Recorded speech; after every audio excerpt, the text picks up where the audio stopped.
Deus, glória a Deus. Meus amados irmãos, Deus nos criou sem pecados. Deus criou o ser humano, irmãos, sem pecado. Deus criou o ser humano, irmãos, perfeito. Deus criou, irmãos, o ser humano, irmãos, para viver sem nunca morrer. Você imagine como seria a experiência de alguém que não morre. Ouvi certa vez alguém usar o termo imorrível, né? Imorrível. Alguém falou aqui na igreja numa mensagem aqui, eu sou imorrível.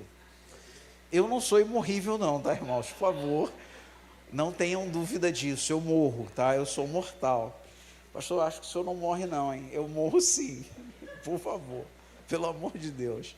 Não tenham dúvida, sou mortal e todos nós somos mortais. E se o ser humano era imorrível, por que nós nos tornamos mortais? Por que isso aconteceu, irmãos? Por causa do pecado. Deus deu uma ordem para Adão, e Adão descumpriu a ordem que Deus tinha dado. E eu fico pensando, irmãos, em algumas coisas, e eu penso em nós mesmos. Eu não sei se você já começou a fazer alguma coisa, e de repente, escrever um texto, por exemplo. Você começou a escrever um texto, e no meio do caminho você falou, isso aqui não está legal, eu acho que não ficou bom. E aí você simplesmente pegou aquela folha de papel, amassou e jogou fora.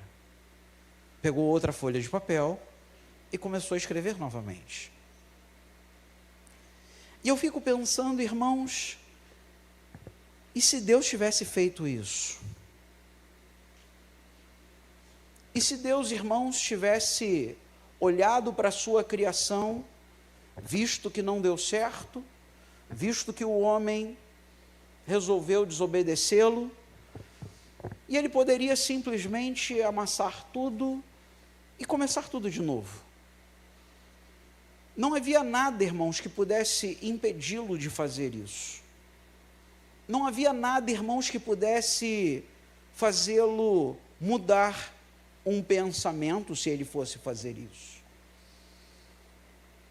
Quando nós olhamos para o texto de Jó, e Jó começa a questionar algumas coisas a Deus, eu pergunto, rapaz, vem cá, quem é você, rapaz? Onde é que você estava quando eu estava criando isso, quando eu estava criando aquilo? Quem você é?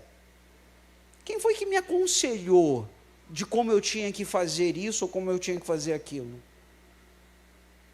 Deus, irmãos, Ele é o Todo-Poderoso. E quando começamos a pensar dessa forma, irmãos, começamos a ter um vislumbre do que é graça. Porque Deus poderia ter amassado tudo, jogado numa lata de lixo e começado tudo de novo. Não, eu já vi onde é que errou e vou agora refazer isso aqui e não vou mais deixar essa possibilidade de erro. Mas Deus, irmãos, Ele não fez isso.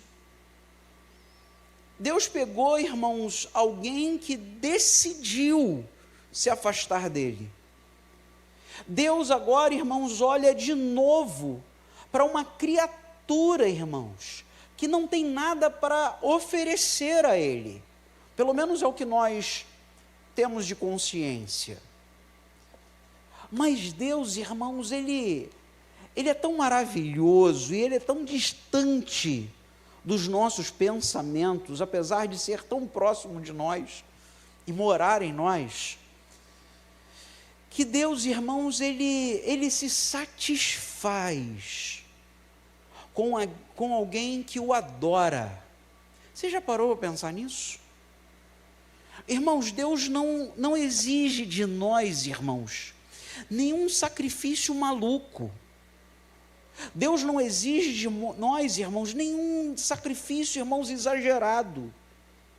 de algo, irmãos, que para nós podermos apresentar diante dele, nós teríamos, irmãos, que fazer um esforço sobrenatural, e Deus não quer nada disso. Deus, irmãos, está na expectativa de encontrar pessoas que o adorem por vontade própria. O que mais, pastor? Mais nada. E aí, irmãos, veja, que já que Deus não vai destruir tudo para fazer de novo, já que Ele não vai amassar para jogar na lata de lixo, Deus então cria um plano. Deus cria um plano. E no plano que Deus cria, quando Deus está procurando o homem, eu tenho uma visão oposta ao status quo. Geralmente se imagina que Deus vinha conversar com o homem todo dia. Eu imagino, irmãos, que o homem vinha conversar com Deus todo dia. O homem tinha um horário marcado com Deus, de falar com Deus. E naquele dia específico, eu sei lá se era uma tarde de terça-feira, eu não sei se era uma tarde de quinta-feira, de domingo, eu não sei qual era o dia. Eu sei que numa tarde, irmãos, Deus está lá no lugar onde eles sempre se encontram. Deus está lá no lugar, irmãos, onde eles sempre estão juntos para conversar.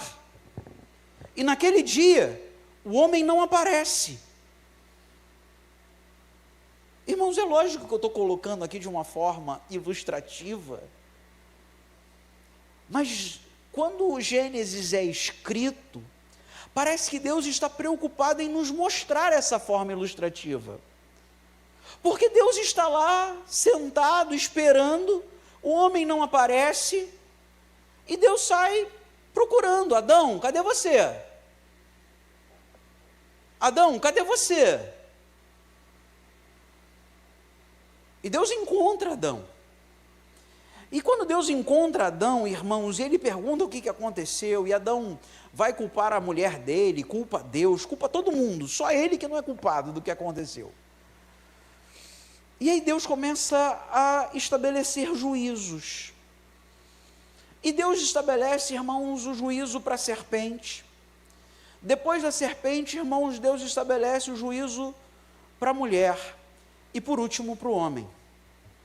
Mas quando vai lançar juízo para a serpente, e aí quando chega no Gênesis 3,15, é conhecido, irmãos, na teologia como proto-evangelho. E aí quando chega em Gênesis 3,15, Deus fala para a serpente, olha, eu estou colocando inimizade entre você e a semente da mulher.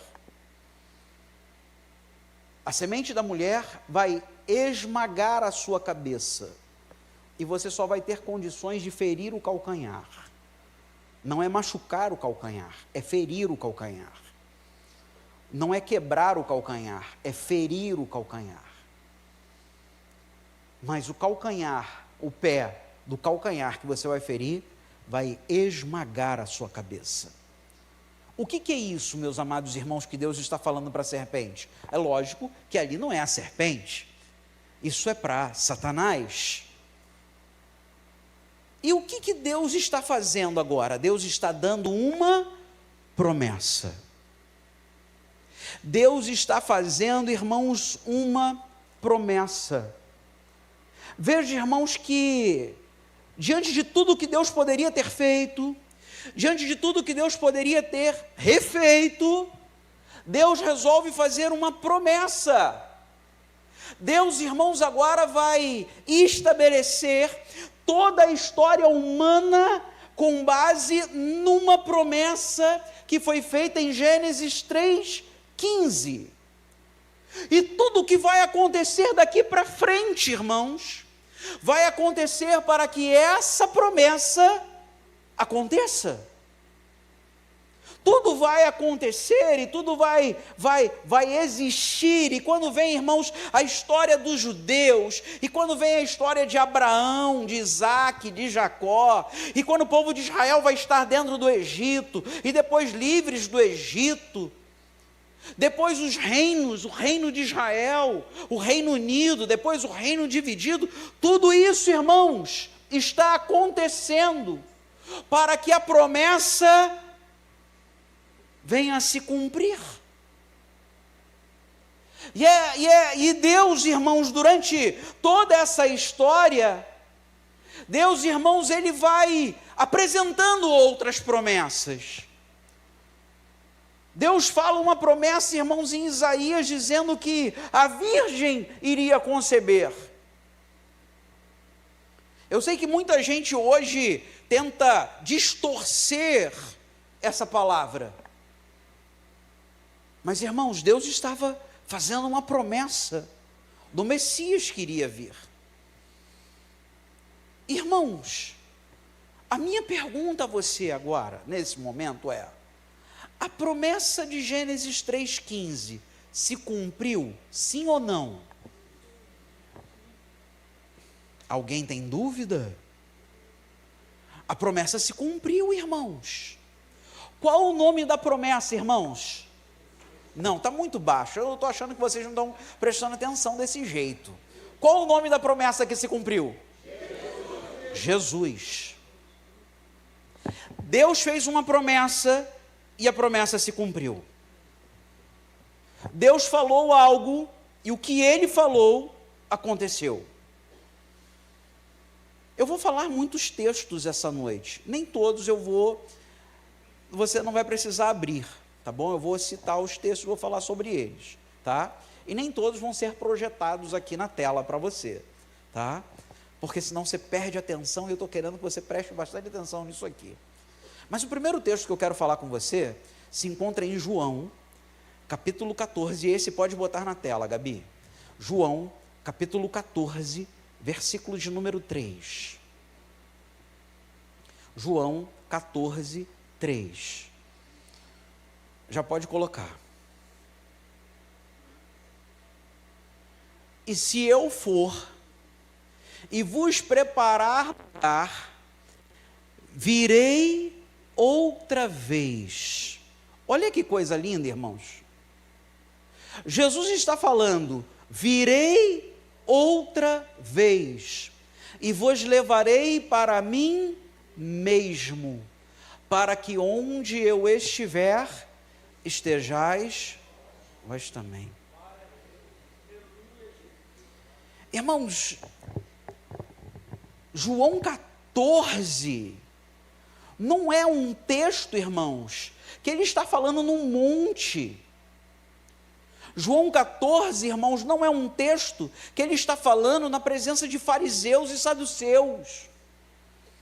João 14, irmãos, na verdade, desde o capítulo 13, ele já está no cenáculo com os discípulos.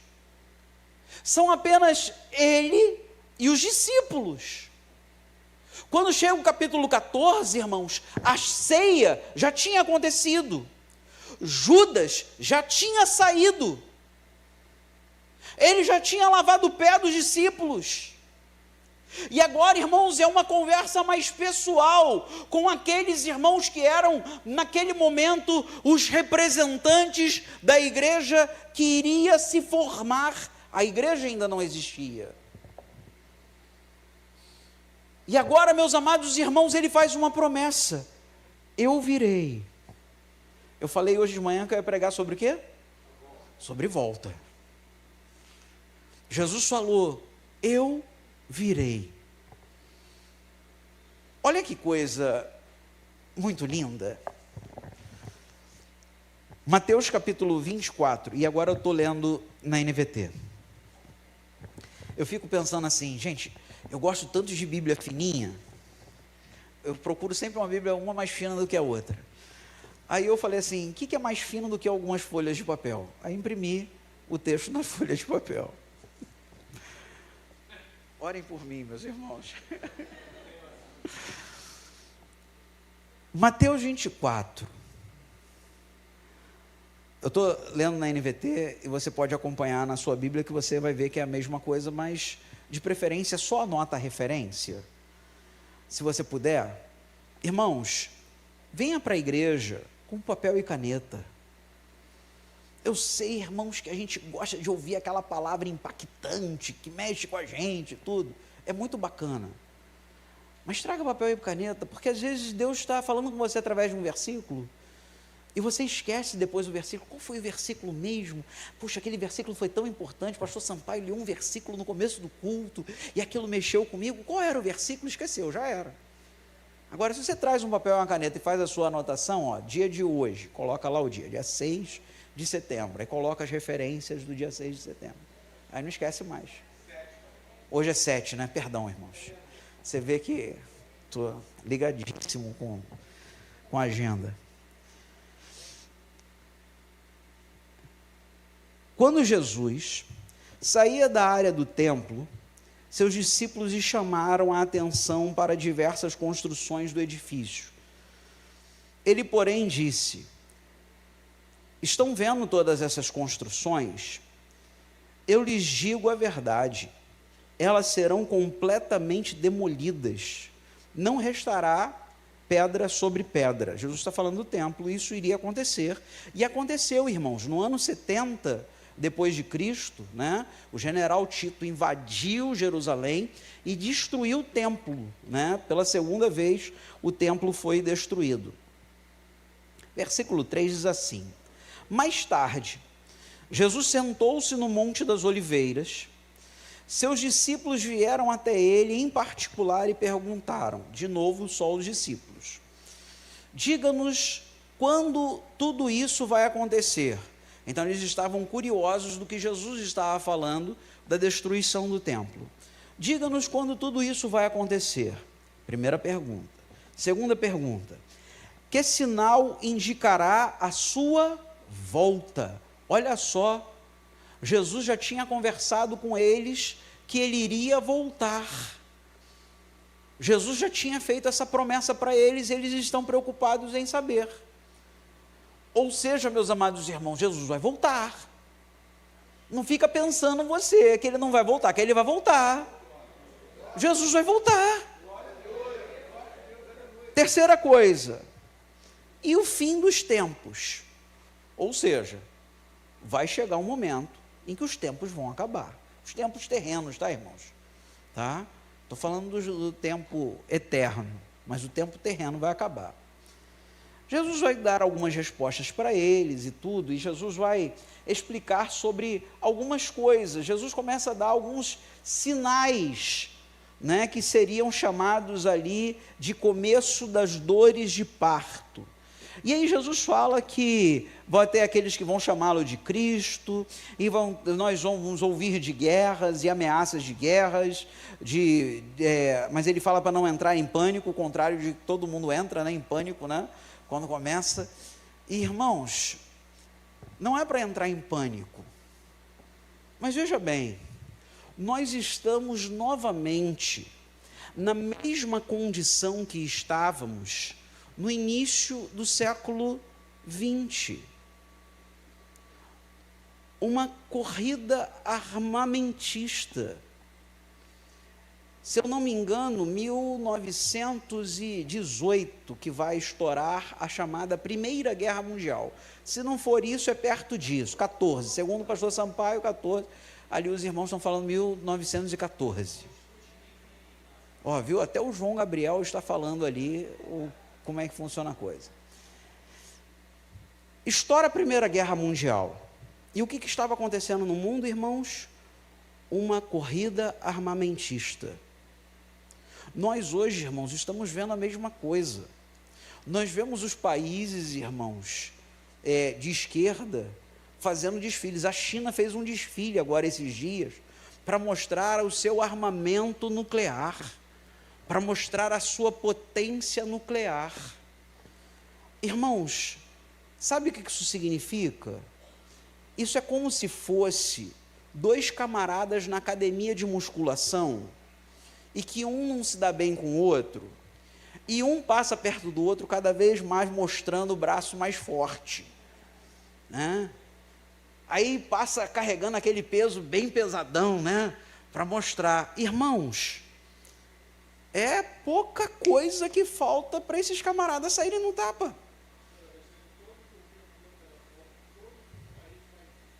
Então veja, nós estamos, irmãos, vivendo um momento, e isso não é de agora, isso já vem já de muito tempo.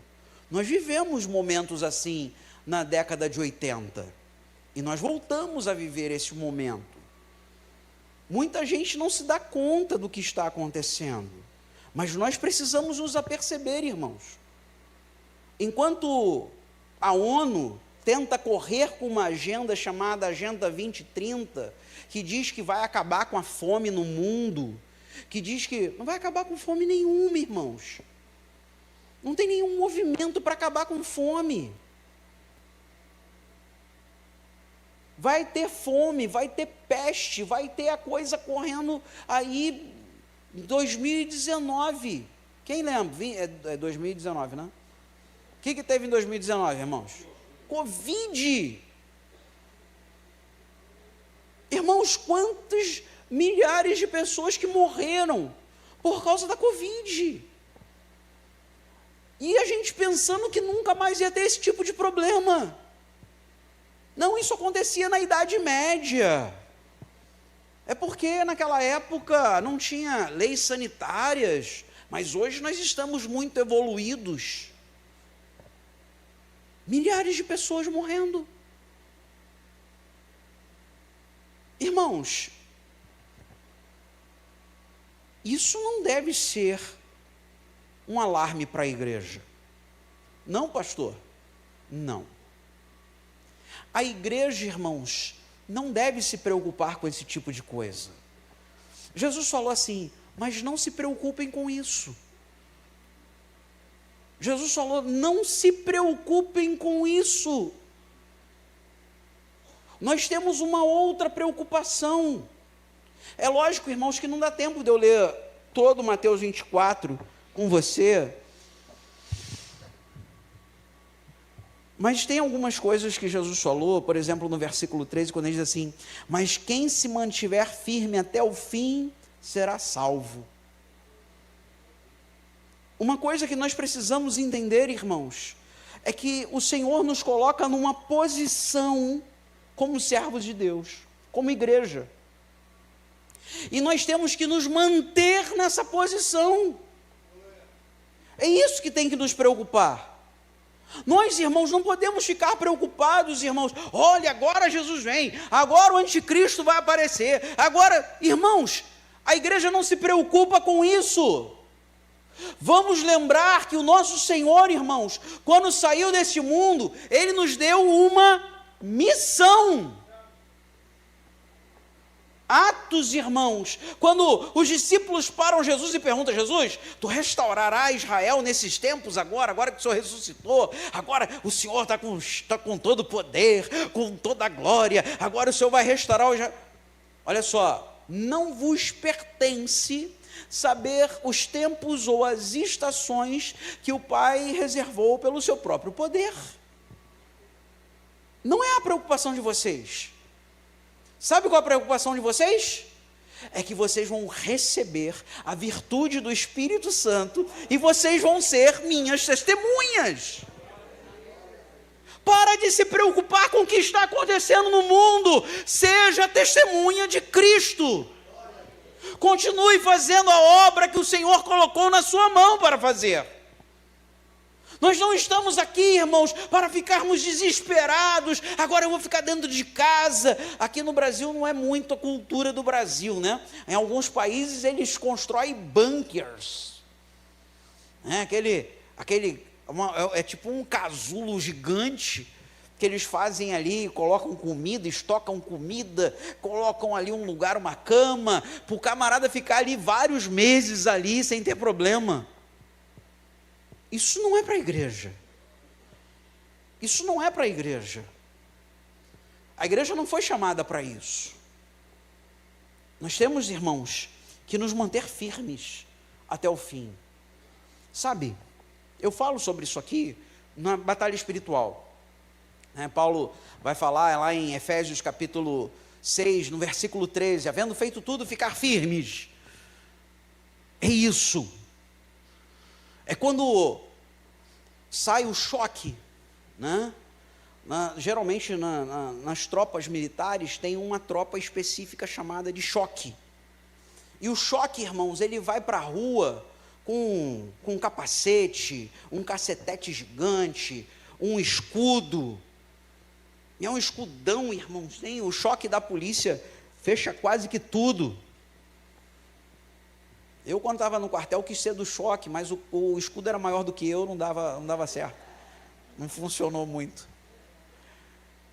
Mas o choque, irmãos, o choque ele vai contra o problema. E quando ele chega perto do problema, ele tem que ficar firme. Mas eles vão jogar pedra, não tem problema, eles ficam ali, eles foram treinados para isso, para ficarem firmes. O problema está acontecendo, a desgraça está acontecendo, mas eles estão firmes. Eles não permitem, irmãos, que o problema atravesse, que passe por eles. Eles foram treinados para isso. E é isso que Jesus está falando, mas quem se mantiver firme até o fim, será salvo. Irmãos, é luta, é problema, e ninguém está dizendo que não é, mas nós temos uma promessa. Nós temos uma promessa que Ele voltará, irmãos. Nós temos uma promessa, irmãos, que existe um lugar para nós na eternidade. Irmãos, o nosso foco não está nas coisas que estão à nossa volta. O nosso foco, irmãos, não está no problema que está à nossa volta. Nós não estamos fazendo o que estamos fazendo, irmãos, para sairmos correndo. Por quê, irmãos? Porque o inimigo vai tentar nos colocar dentro de casa, sem sair para pregar o evangelho, com medo. Ah, não, mas se a gente sair, pode acontecer isso, pode acontecer aquilo. Irmãos, por isso que Deus nos deu o apóstolo Paulo. Porque o apóstolo Paulo, irmãos, saía em direção ao problema. Saía em direção ao problema. Irmãos, ele sabia o que ia acontecer com ele se ele fosse para Roma. E ele falou, eu quero ir para Roma. Por quê? Porque Deus mandou eu ir para Roma. Mas Paulo, você tem a opção de não ir para Roma, Paulo. Quantas vezes, irmãos, tentaram afugentar, né? Quantas vezes, logo no início da carreira de Paulo, Paulo teve que escapar, irmãos, dentro de uma bacia, descido pela muralha da cidade, porque estavam querendo matar ele. Nós, irmãos, não paramos por causa de problema. E nós não paramos o quê, irmãos? De pregar o evangelho. Lembre-se que você é um representante da glória eterna. Olha só, de fato, se o tempo de calamidade não tivesse sido limitado, ninguém sobreviveria, mas esse tempo foi limitado por causa dos escolhidos. Então, irmãos, os problemas vão existir, mas existe uma limitação para isso. Ele vai falar da vinda, e essa vinda aqui já é a parousia, e nós não temos tempo aqui para dar tantas explicações técnicas a respeito de questões escatológicas, e não é o objetivo da mensagem. Mas eu quero falar com vocês sobre precisamos estar prontos. Precisamos estar prontos. Ele diz no versículo 36 que do dia e hora que ele vai voltar, ninguém sabe. Ele não sabia. Alguém vai falar assim para você: todos os sinais que Jesus deu para a sua volta já se cumpriram. Eu só tenho uma coisa para falar para você: Jesus não deu sinal nenhum da volta dele. Ele não sabia quando que era. Se ele não sabia, como é que ele vai dar sinal, irmãos? Me explica isso. Ele está falando de sinais, irmãos, para o fim dos tempos. E nós estamos vendo, irmãos, o mundo descendo ladeira abaixo, porque daqui a pouco vai chegar o fim dos tempos. Você imagina, irmãos, se esses doidos que têm armamentos nucleares... Gente, o Irã estava querendo fazer uma arma nuclear. Os Estados Unidos têm não sei quantas mil armas nucleares. A Rússia tem não sei quantas mil armas nucleares. A China tem não sei quantas mil armas nucleares. Tu já parou para pensar se esses doidos resolvem usar esse negócio? Não, peraí, Marcos, não. É pregação, não é aula. Irmãos, por isso que a gente não tem que andar, irmãos, pensando nesse tipo de coisa. Nós temos que pensar, irmãos, é na nossa esperança. Romanos capítulo 12, versículo 12. Alegrai-vos na esperança, sede pacientes na tribulação, perseverai em oração. Essa é a vida do crente. Se a gente começar a ficar pensando, irmãos, que o camarada tem isso, tem aquilo, a gente não sai de casa. Nós temos que pensar, irmãos, no que o Senhor nos mandou fazer. Olha só, Jesus falando aqui, ó, quando o Filho do Homem voltar, será como no tempo de Noé. Nos dias antes do dilúvio, o povo seguia a sua rotina de banquetes, festas e casamento, até o dia que Noé entrou na arca e não percebeu o que estava acontecendo o que estava para acontecer, até que veio o dilúvio e levou todos. Assim será a vinda do Filho do Homem. Quando Jesus vier buscar a sua igreja, ninguém vai se dar conta. Vai ser como nos dias de Noé. Está todo mundo festejando, todo mundo se alegrando, era uma vida normal. Até que um dia, no meio dessa vida normal, Noé entrou na arca e ninguém percebeu. E quando Noé entrou na arca, a arca fechou e daqui a pouco começou a chover. O que foi um desespero para eles. Teoricamente, irmãos, não chovia naquela época. Teoricamente, isso não acontecia. Por isso que o que Noé estava falando que ia acontecer era algo tão surpreendente. Ah, vai cair água do céu. Agora está faltando essa, né, Noé? Vai dizer mais o quê? A declaração de Jesus no capítulo 24, versículo 42.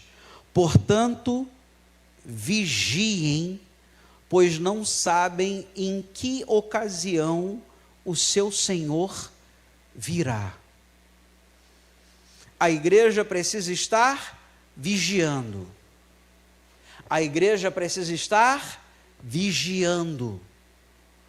Vigiando, irmãos, em tudo que você faz. Vigiando, irmãos, com o seu celular. Vigiando com a sua televisão. Vigiando com a conversinha que você tem com outro. Com a pessoa que você diz que é muito seu amigo, e que conversa coisas que distanciam a sua mente daquilo que Deus está querendo para você. Vigiar por quê? Porque é numa dessa que daqui a pouco você vai ficar igual Sansão, que a Bíblia diz, irmãos, que o espírito foi-se de Sansão, e Sansão nem se deu conta disso. Tem crente, irmãos, que está morrendo espiritualmente e não se deu conta disso ainda, que está morto espiritualmente. Não sente mais alegria, irmãos, em adorar a Deus.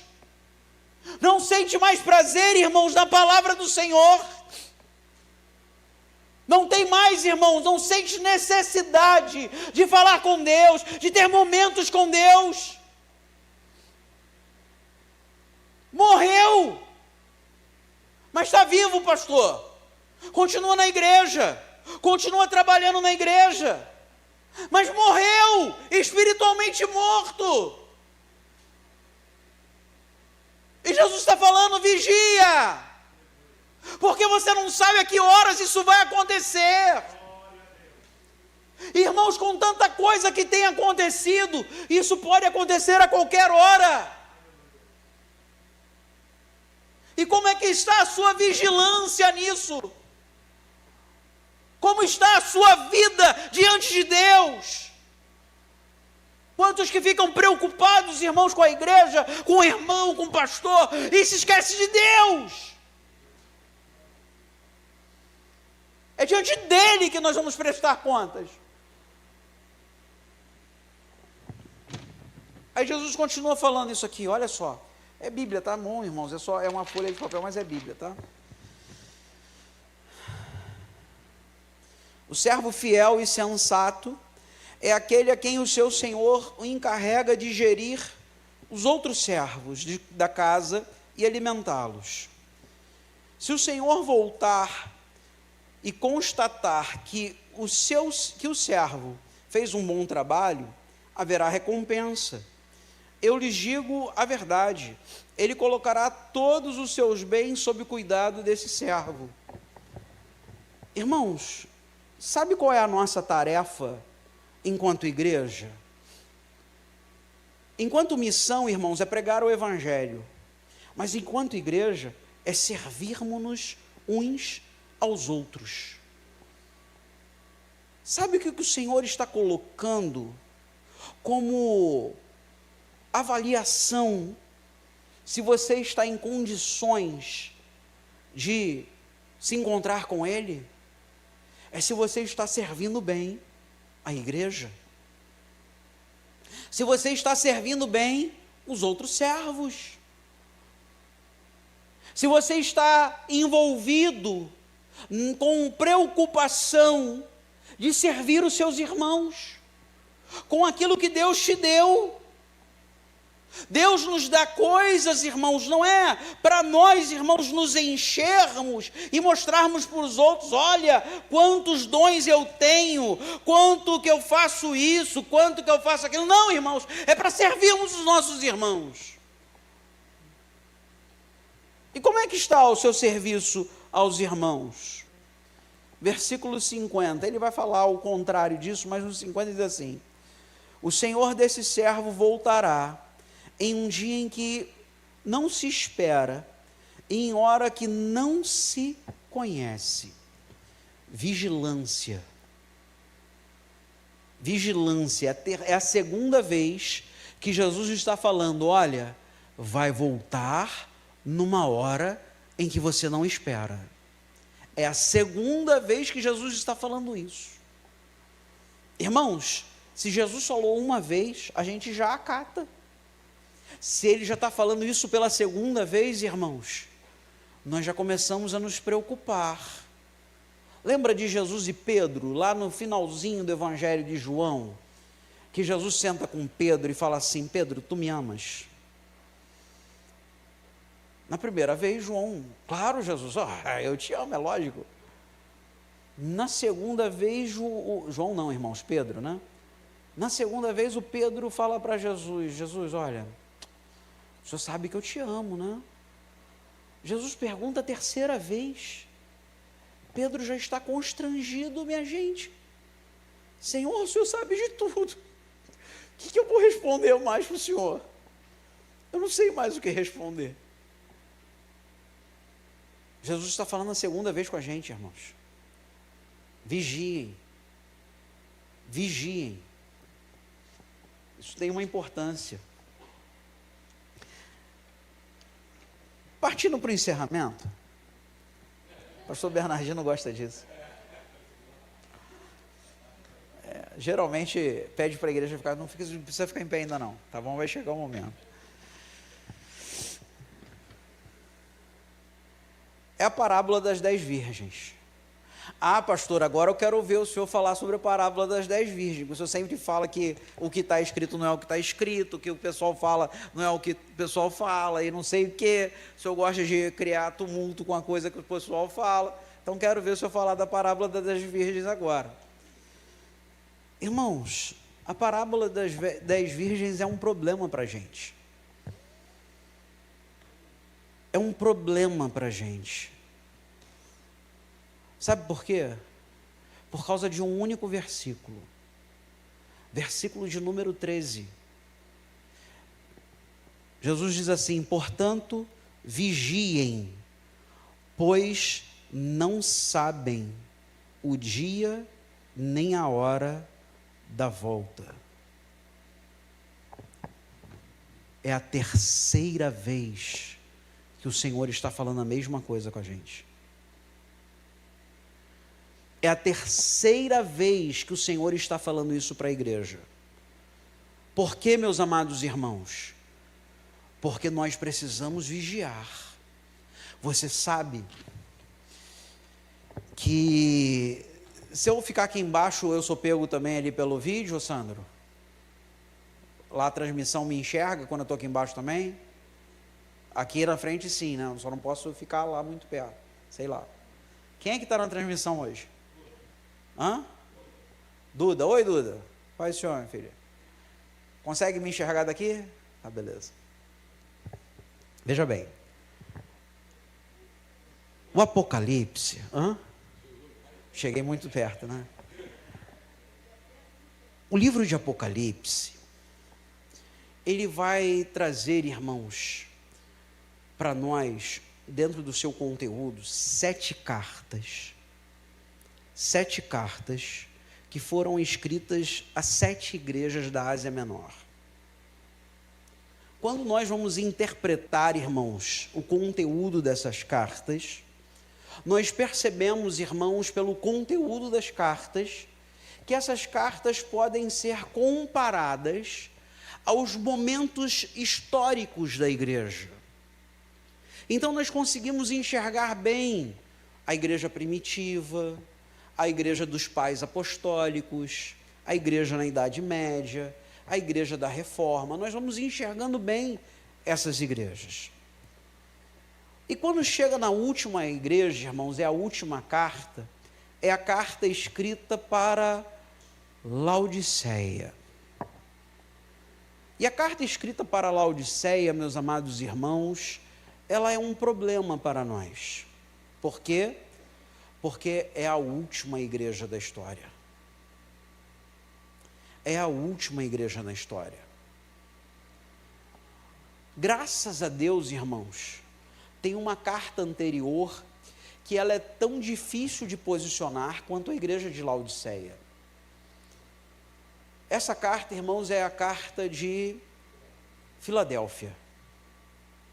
Filadélfia, irmãos, muitos teólogos vão chamá-la de igreja missionária.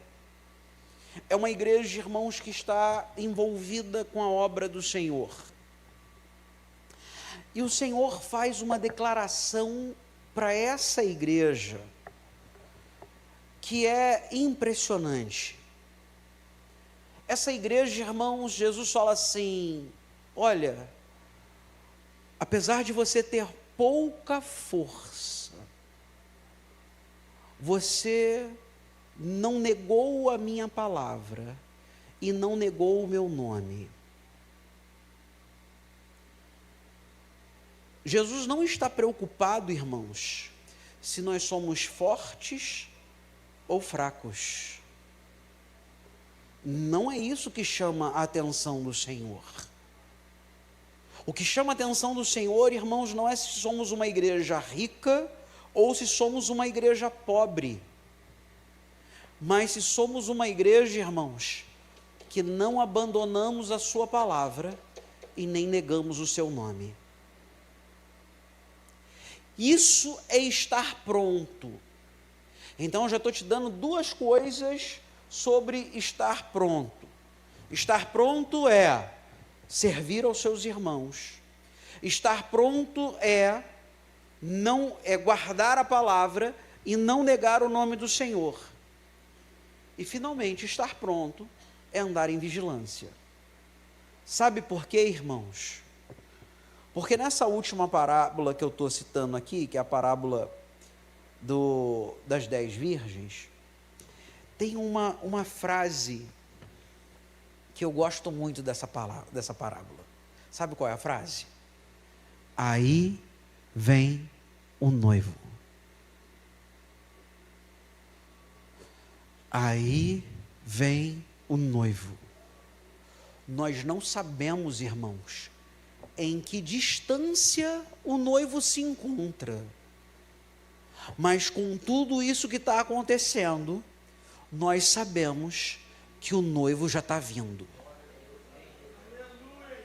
Eu vou pedir para você se pôr em pé. Meus amados irmãos, nós somos a igreja do Senhor Jesus. O Senhor Jesus, irmãos, está voltando para levar a sua igreja, para arrebatar a sua igreja, para arrebatar o seu povo. E hoje, irmãos, a palavra é de despertamento para nós, para estarmos, irmãos, em vigilância. Precisamos vigiar, irmãos. Nunca na história da humanidade nós vimos, irmãos, tantas distrações como temos visto nos dias de hoje. Nunca na história da humanidade, irmãos, temos visto, irmãos, tanto apelo ao pecado e tanta facilidade para o pecado como estamos vendo nos dias de hoje. Mas nós, a igreja, irmãos, precisamos estar atentos, porque o Senhor está voltando para buscar a sua noiva. Mas não é qualquer um que Ele vai buscar, não é de qualquer maneira. Parece que algumas pessoas estão pensando, irmãos, que basta estar na igreja, basta ter algum título, basta estar fazendo alguma coisa. Não, irmãos, Ele manda vigiar. Vigiem, fiquem firmes na posição que eu mandei vocês ficarem. Como que você está servindo aos seus irmãos? Como que você está guardando a palavra do Senhor? Como é que se guarda a palavra do Senhor, irmãos, se envolvendo com coisas deste mundo? Aceitando, irmãos, coisas deste mundo como justificativas. Vamos lembrar, irmãos, que foi por causa de uma justificativa que nós viemos parar onde paramos. Talvez Adão pensou em muitas justificativas para fazer o que fez. Nós temos uma nova oportunidade. Jesus Cristo veio a primeira vez a este mundo, venceu a morte, venceu o pecado, para nos deixar, irmãos, em condições de decidirmos como vamos viver, para nos dar a condição, irmãos, de decidirmos como nós vamos viver o nosso dia a dia. Precisamos vigiar. Ele não falou isso uma vez. No mesmo texto, irmãos, ele não falou isso duas vezes, ele falou 3 vezes. Significa, irmãos, que isso é algo importante. E se o Senhor voltar agora, e se hoje for o momento, se enquanto estivermos orando, irmãos, o Senhor vier buscar a sua igreja, como está a sua vida diante do Senhor? Como está a sua vida diante de Deus? Hoje é dia de pararmos e entendermos, irmãos, como está a nossa vida, porque Ele virá, irmãos. O autor aos Hebreus diz: Ele virá e não tardará. O autor aos Hebreus diz, irmãos, que Ele cumpre, irmãos, a sua promessa. Ele virá. E como está você?